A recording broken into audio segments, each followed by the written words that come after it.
Hello YouTube, and today I'll be doing a review on not my tactical stuff, but just my current Airsoft Armoury.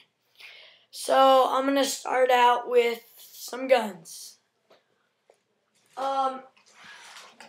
First you're gonna see the M4A1 Panther RS carbine 6mm caliber. It has a folding stock.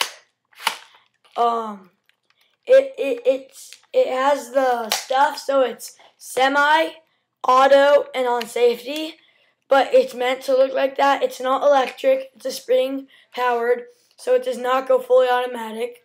The scope I got for 99 cents at a Viki free at Kapowie free stuff. I have a flashlight attached, and yeah, it's pretty. Goes like 320 FPS, and it's a pretty good gun. Alright, so next gun. Now we're going to talk about the, I love this gun. It is sorry, the stock, I'm doing something with it so it just fell off.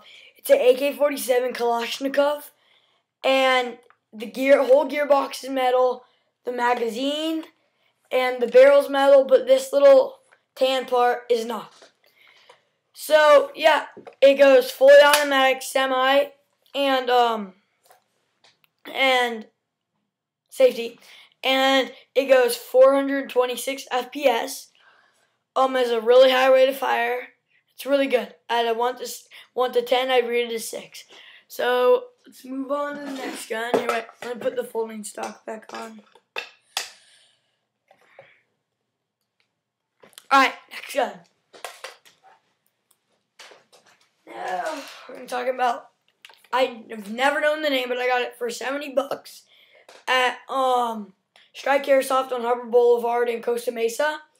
It is the best shotgun in the world. It's really heavy. It's this part's rubber. It's all it's all metal gearbox, and this is all like really nice plastic. Goes 380 FPS, 3 shots per time. It's at a 1 to 10 rate for a shotgun. I rated a 9. Yeah, it's pretty hard to cock, but it's pretty good. Yeah.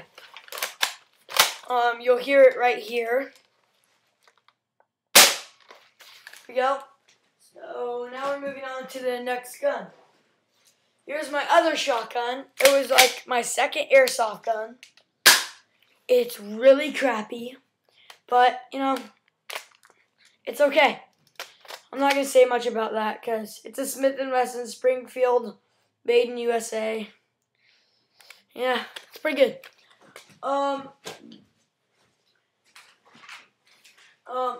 Here is my Savage Bull revolver, green gas. 250 FPS, sucks like crap. Not gonna talk about it. But that is all metal, actually. I'm going to talk about one of my personal favorites, the Sig Saucer SP2022. I also love it because I really like the magazine. It's thick and it looks cool. So you pop it out. You can notice how it's so thick. And this magazine-like place where you put the magazine in, it's really wide too. So, yeah. It's a really good gun. I'd rate it at a 1 to 10. I rate it at a 6 also. So let's talk about some more pistols. I have one crappy one that I'm not going to talk about it because it's really broken. But here is a really nice one actually. $60 at Big 5, and it's a Ruger P345. And the gas CO2 release is right there. Magazine.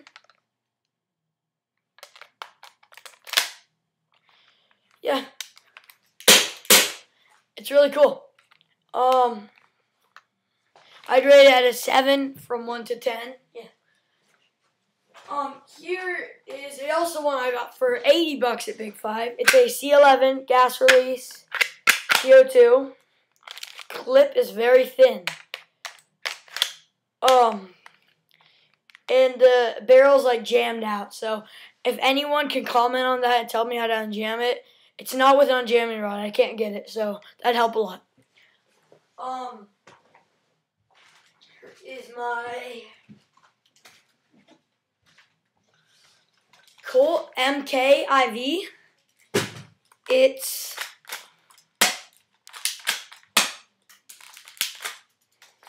pretty good. I rated it at 4 from 1 to 10. The crappy Spring Desert Eagle, 275 FPS. Magazine's really crappy, a lot. You'll hear something right now.